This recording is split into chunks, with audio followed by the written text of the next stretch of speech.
किसी गांव में एक साधु रहा करता था। वह साधु जब भी नाचता था तभी बारिश होती थी।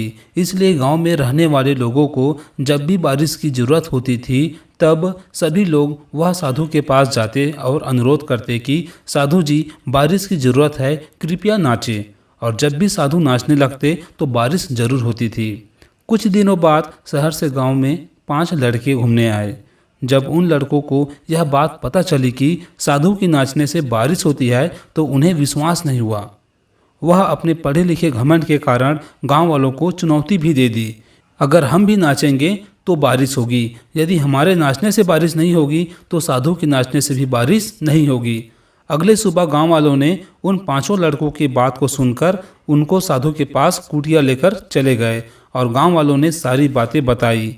फिर साधु के कहने पर 5 लड़के ने एक एक करके काफ़ी देर तक नाचने लगा, मगर बारिश नहीं हुई और वह 5 लड़के 1 से 2 घंटा के बाद थक कर बैठ गया। अब बारी थी साधु की। वह भी नाचना शुरू किया। लगभग 2 घंटे बीत गई। धीरे धीरे नाचते नाचते 4 से 5 घंटे बीत गई, लेकिन साधु तो रुकने का नाम ही नहीं ले रहा था। और कुछ समय बाद शाम होने लगी, तभी बादलों की गड़गड़ाहट सुनाई दी और देखते ही देखते जोरों की बारिश शुरू होने लगी। यह देखकर वह शहरी लड़का दंग रह गया और तुरंत साधु से क्षमा मांगी और साधु से पूछा कि हे साधु महाराज, हमारे नाचने से बारिश नहीं हुई और आपके नाचने से बारिश हो गई। साधु ने जवाब दिया, जब मैं नाचता हूँ तो मैं 2 बात को हमेशा ध्यान में रखता हूँ। पहली बात, अगर मैं नाचूंगा तो बारिश होना ही पड़ेगा, यह मुझे पूरा विश्वास रहता है। और दूसरी बात, मैं तब तक नाचूंगा जब तक कि बारिश न हो जाए।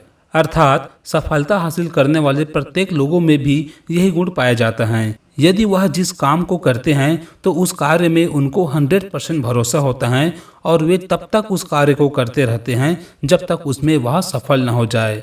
अगर आपको भी बड़ी सफलता हासिल करनी है तो इस साधु की तरह अपने लक्ष्य को प्राप्त करना होगा।